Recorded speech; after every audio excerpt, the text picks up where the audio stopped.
अस्सलाम वालेकुम and welcome to नया दौर न्यूज़ बुलेटिन। मैं हूं हसन इफ्तिखार, लेकर आया हूं आपके लिए अब तक की ताज़ा तरीन खबरें। सबसे पहली खबर यह है कि पाकिस्तान का अबाबील वेपन सिस्टम का कामयाब तजर्बा। ISPR पाकिस्तान ने अबाबील वेपन सिस्टम का कामयाब तजर्बा किया है। पाक फौज के शोबा ताल्लुकात आमा के मुताबिक मिसाइल सिस्टम का मकसद खिते में स्ट्रेटेजिक इस्तेहकाम को बढ़ाना है। ISPR के मुताबिक वेपन सिस्टम लॉन्चिंग को chairman joint chief of staff committee general Sahir Shamshad Mirza, strategic plans division, strategic forces command के सीनियर अफसरान, साइंसदानों और इंजीनियर्स ने देखा।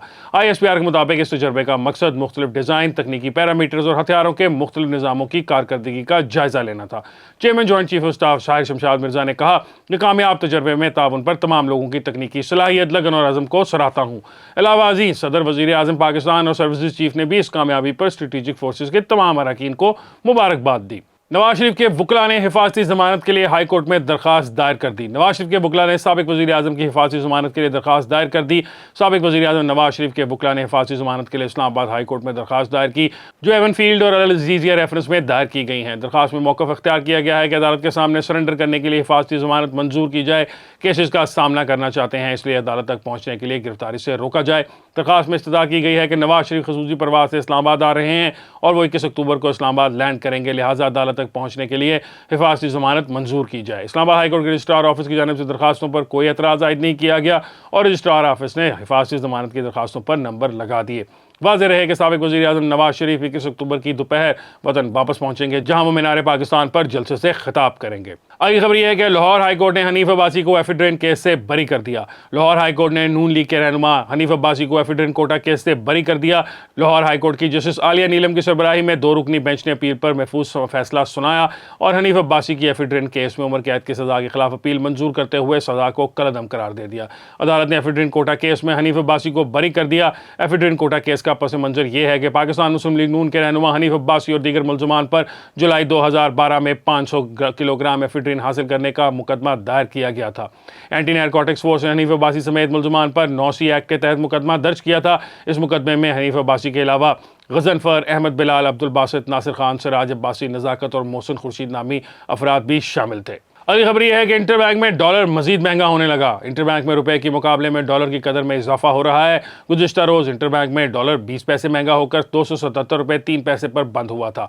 गुज़िश्ता रोज़ इंटरबैंक में डॉलर के भाव में 20 पैसे इजाफे से कमी की 29 दिन की लहर टूट गई थी। आज बुध को भी कारोबार के आगाज से डॉलर की कदर में इजाफा देखने में आया और कारोबार के दौरान डॉलर की कीमत में 2 रुपये 97 पैसे मजीद इजाफा हुआ, जिससे इंटरबैंक में डॉलर 280 रुपये का हो गया। दूसरी जानिब ओपन मार्केट में भी डॉलर 3 रुपये महंगा होकर 283 रुपये का हो गया।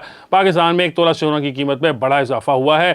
कराची में आलमी मार्केट के साथ पाकिस्तान में भी सोने की कीमतों में इजाफा हो रहा है। All Pakistan James and jewellers association के मुताबिक बुध के रोज 1 तोला सोना 6,400 रुपये महंगा हुआ, जिसके बाद मुल्क में 1 तोला सोने की कीमत 2,06,500 रुपये हो गई। इसके अलावा 10 ग्राम सोने का भाव 5487 रुपये इजाफे से 1,77,040 रुपये पहुंच गया।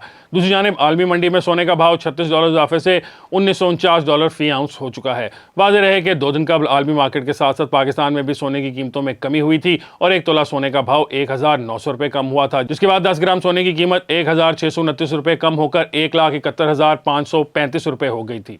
अगली खबर यह है कि जिना हाउस हमला केस में लाहौर हाई कोर्ट ने खदीजा शाह की जमानत मंजूर कर ली। फैसला सुनाए जाने के वक्त खदीजा शाह के खावंद, वालदा, बहन समेत दीगर रिश्तेदार भी कमरे अदालत में मौजूद थे। अदालती फैसले के बाद खदीजा शाह के खावंद का कहना था कि अल्लाह का शुक्र है इन्हें इंसाफ मिल गया। लाहौर हाई कोर्ट ने 9 मई के पुरतशद्दुद एहतजाज के दौरान जिना हाउस हमला और अस्करी टावर जलाओ घिराव के मुकदमे में फैशन डिजाइनर खदीजा शाह की दरखास्त बाद गिरफ्तारी मंजूर कर ली। हाई कोर्ट की जस्टिस आलिया नीलम और असजद जावेद घुराल पर मुश्तमिल 2 रुकनी बेंच तहरीक इंसाफ की वर्कर मारूफ डिजाइनर खदीजा शाह समेत दीगर मुलजमान की जमानतों की दरखास्त पर महफूज फैसला सुना दिया। खदीजा शाह ने अस्करी टावर और जिना हाउस जलाओ घिराव के मुकदमे में जमानतें दायर की थी। अदालत ने वकला के दलाल के बाद फैसला महफूज किया था। अदालत ने मुलजमा खदीजा शाह की जमानत मंजूर कर ली थी। अदालत ने मजीद 6 मुलजमान की भी जमानतें मंजूर करी, जबकि नामजद मुलजिम सुफियान की जमानत वापस लेने की बुनियाद पर खारिज कर दी। फैसला सुनाए जाने के वक्त खदीजा शाह के खावंद, वालदा, बहन और दीगर रिश्तेदार भी कमरा अदालत में मौजूद थे।